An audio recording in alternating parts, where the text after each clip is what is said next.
एक भक्त ने भगवान रमण महर्षि से पूछा, भगवन, मैं विश्व की यात्रा कर रहा हूँ। मैंने हठ योग तथा अहम ब्रह्मास्मि आदि पर ध्यान का अभ्यास किया है। कुछ ही क्षणों में शून्यता प्रवेश करती है एवं मेरा मस्तिष्क गर्म हो जाता है और मुझे मृत्यु का भय होने लगता है। मैं महर्षि से मार्गदर्शन चाहता हूँ। शून्यता कौन देखता है? महर्षि, मैं जानता हूँ कि शून्यता को मैं ही देखता हूँ। तो शून्य को देखने वाला चेतन आत्मा ही हुआ। किंतु महर्षि, इससे मेरा समाधान नहीं हुआ। मैं इसकी अनुभूति नहीं कर सकता। अहम भाव के उदय के बाद ही मृत्यु का भय उत्पन्न होता है। तुम्हें किसकी मृत्यु का भय है? भय किसको है? वहाँ आत्मा का देह से तदात्म है। जब तक यह तदात्म रहेगा तब तक मृत्यु का भय भी रहेगा।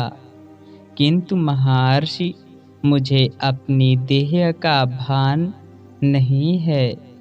यह कौन कहता है कि उसे देह का भान नहीं है? महर्षि, मैं समझ नहीं सका। तुम्हारे ध्यान की पद्धति क्या है? महर्षि, मेरे ध्यान की पद्धति अहम ब्रह्मास्मि है।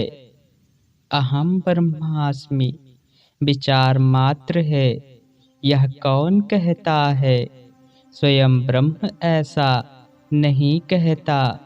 उसे ऐसा कहने का क्या प्रयोजन? वास्तविक मैं भी ऐसा नहीं कह सकता है, क्योंकि मैं सदैव ब्रह्म भाव में ही स्थिर रहता है। ऐसा कहना केवल विचार मात्र है। यह विचार किसका है? सारे संकल्पों की उत्पत्ति असतमय अर्थात अहम भाव से है। संकल्पों से रहित रहो।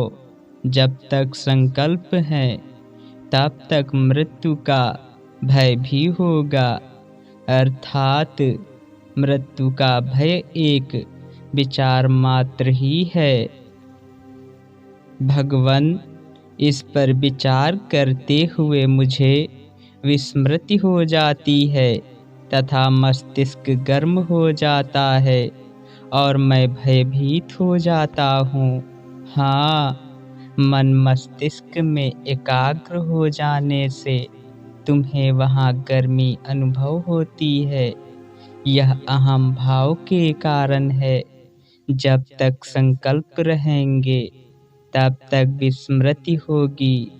जब अहम ब्रह्मास्मि का विचार आता है, विस्मृति अकस्मात आ जाती है।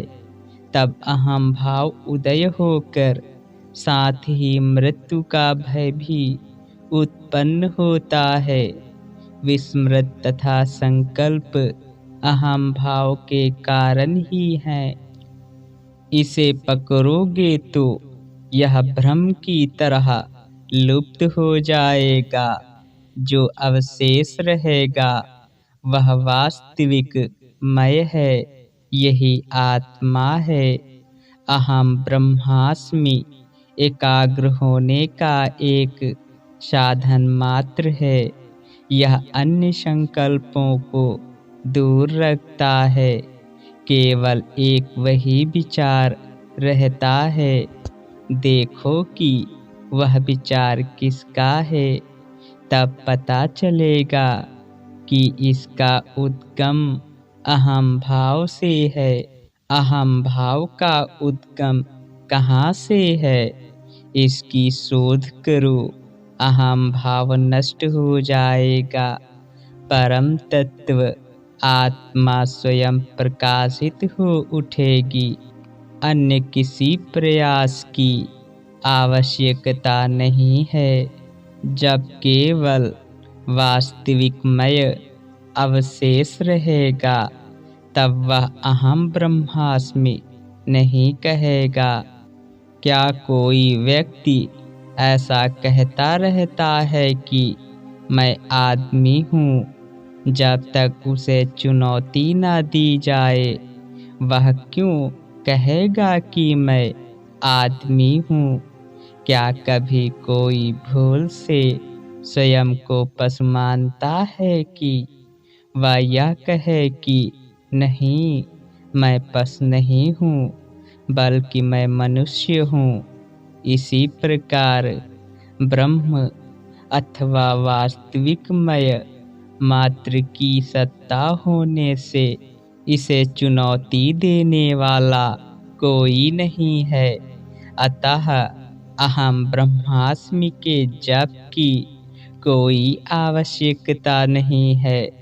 अहम ब्रह्मास्मि एक विचार मात्र है। तुम स्वयं ब्रह्म ही हो।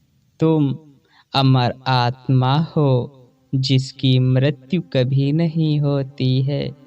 हरि ओम तत्सत।